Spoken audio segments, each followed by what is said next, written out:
Posted BYU/Iskander_Khan. I interviewed a man who murdered his entire family. His motives are haunting.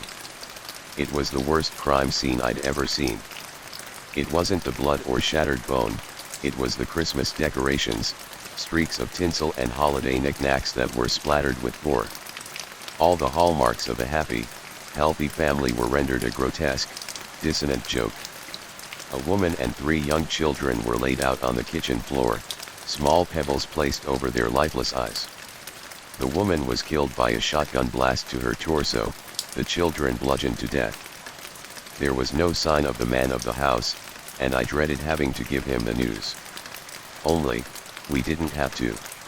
Neither did we have to wait long for a suspect. The news spread around our department. Someone had handed themselves in, having made a full confession. But it wasn't some crazed killer, some escaped lunatic or gun-obsessed loner. The murder was the woman's husband, the 3 murdered children's father. And it was down to me to find out what could possibly drive a man to murder his family in cold blood. As I sat down in the interview room, the man across me seemed totally disconnected, numb to the crimes he'd been so quick to admit to. It took an hour to finally get him to talk. He'd murdered his children first, then placed the stones over their eyes so they wouldn't have to see him kill their mother. He said it was the hardest thing he'd ever done. When I asked him if he regretted it, he smiled. No, I'd do it all again in a heartbeat.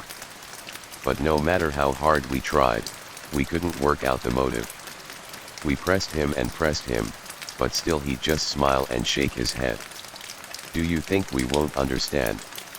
I asked him, because you'd be surprised. Was she cheating on you? Was she about to leave and take the kids? Again, he smiled and shook his head. She'd never do that, she was a good woman, perfect even. Then why did you kill her? What could make you hate so much that you'd murder your entire family? It's not that you won't understand, sir, he murmured, that smile still on his lips, and he refused to make eye contact. It's that I know you will, I know you'll understand exactly why I did what I did, and I don't want to inflict that on you. I leaned over the interview table, unable to contain my contempt for him. Try me. He finally looked up and made eye contact, and it's then I saw it. Not madness in his eyes, not hatred. It was clarity, pure lucidity. I have cancer, he said, a month left at best. Then why kill them? Why not make the most of the time you have left with them? Because I couldn't be alone, I couldn't wait for them in heaven, all on my own, so instead, they're waiting for me.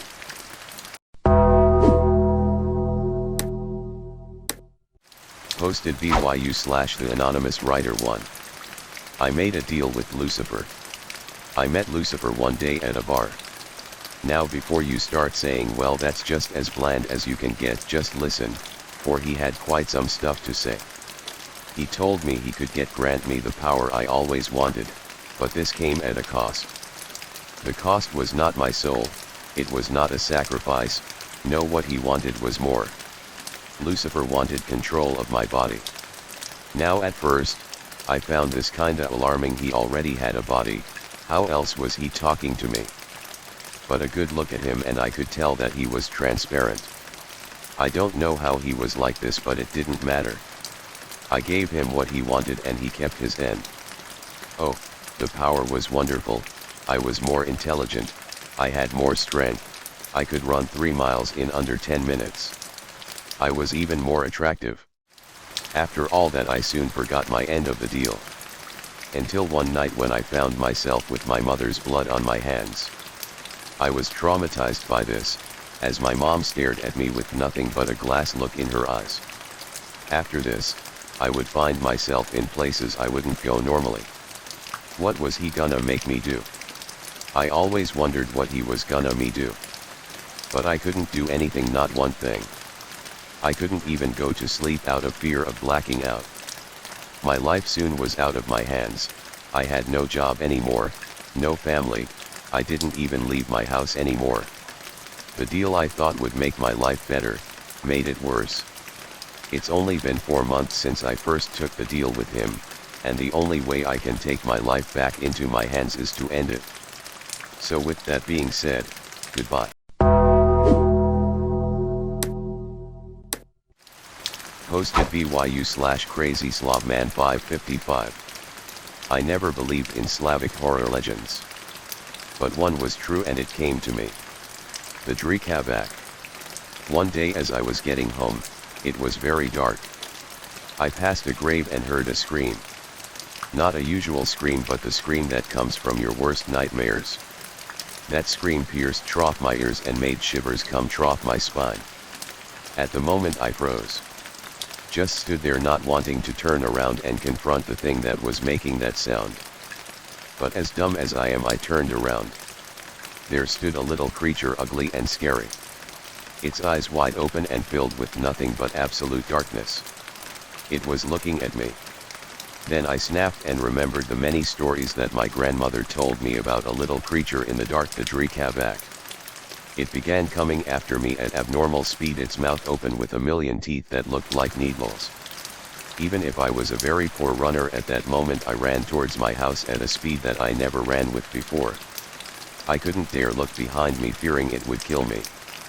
I finally came to my house and opened the door as fast as I could, and at the moment I was stepping into my house, I saw more in the woods and more screams echoed through the little town I lived in. But I finally was inside my house. Safe maybe? Well, that question was answered by a loud bang on the door, and after that a million more. The door shook but did not fall. I retreated into the house, locked everything, but my curiosity got the better of me and I looked out of the window, but no creatures were there. Strange, the banging stopped too. I thought I was safe, so I went to bed. I dreamed about those creatures and I was truly terrified. The next day I checked outside but nothing was there, like it was a dream, but I looked into the forest and I saw it staring at me with eyes of nothingness. I froze again and I called a friend and I told him about last night, but he did not believe me. I now think about the last night and decide that maybe my mother could know something about this. So I came to her place and asked her about the Drekavac. She looked at me with fear and asked me, "Did you see it?" I said yes. She went pale and said that grandma, when she was in her house, said that she saw it and the next day she was found dead. I sobbed for some moments, my mother with me, because now my future was over. I only waited for my death the next day, and so it came at night. The banging on the door began. I ran to the window and saw them. And then I heard the door break. Maybe I will survive, maybe not, but I hear them inside my house sniffing for me, waiting for me. I am locked in my bedroom, but I can only be here for some time and I'll need to get out when there is nothing left. The banging started now on my bedroom door. And I am sitting on my bed waiting for the inevitable to happen. I thought about something. What if I jumped off my window and maybe go to one of my neighbors' houses to hide? That is what I did. I went to my neighbor's house and asked if I could stay there. They hesitantly let me in. I woke up in the morning and checked my house. The door was broken, but the creatures were not inside my house. I then realized I can stay alive as long as I protect my house in the night. Because at day they don't attack. I stocked up on supplies and protected the house with everything I had. The nights were the same. They always attacked, but at morning they were gone. But I wasn't that lucky. They were learning and every night they used new ways to attack.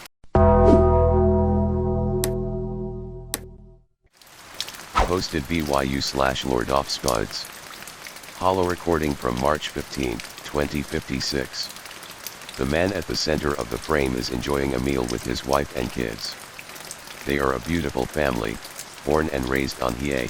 They've never known Earth or its pollution-marked scars.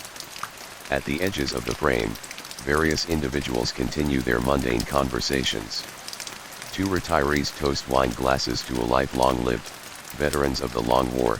They no longer remember the dust and the screams. The food looks delicious, warm, inviting. Viewing the footage in retrospect, you might notice the index calculating the emotional state of the diners. All across the board there is only happiness and comfort. Suddenly, the man at the center falls and convulses, his implant burning away at his flesh. The wife recoils in a mimicry of horror, just barely holding back the smile she wanted to release. Strangers rushed to protect her kids. One of the veterans began to take the hand of the wife in a rush of paternal instinct. And then he got up. The man was no man at all, and the first one to realize was his wife. As she died, his tendril sinking deep into her pearl-scent skin, the index picked up high enough glutamate to suggest only one thing: fear. The recording cuts away to a flood of information, an infinite wall of glyphs and nodes bursting with words like worms. You strain to parse each line with moderate success. There was no survivors. Extermination team found the specimen and disposed of it quickly. She was one of us. Memory wipes failed to save A2401. He expired, cursing the Foundation. Personal records are to be expunged. The information block ends, and oddly enough you wish it never did as the final messages emerge from the abyss. This footage and any illegal viewers of it are to be incinerated and destroyed under strict orders by the SCP Foundation, citing violation of Containment Protocol C3. Violations of such protocols are against the Treaty of Kigali, which handed over sovereignty of all nations to the SCP Foundation following the incident. Please stand by. You can hear something moving outside. Please stand by. The words registered before the sound of the rifle. Beyond that there was only a fine pink mist. Secure. Contain. Protect.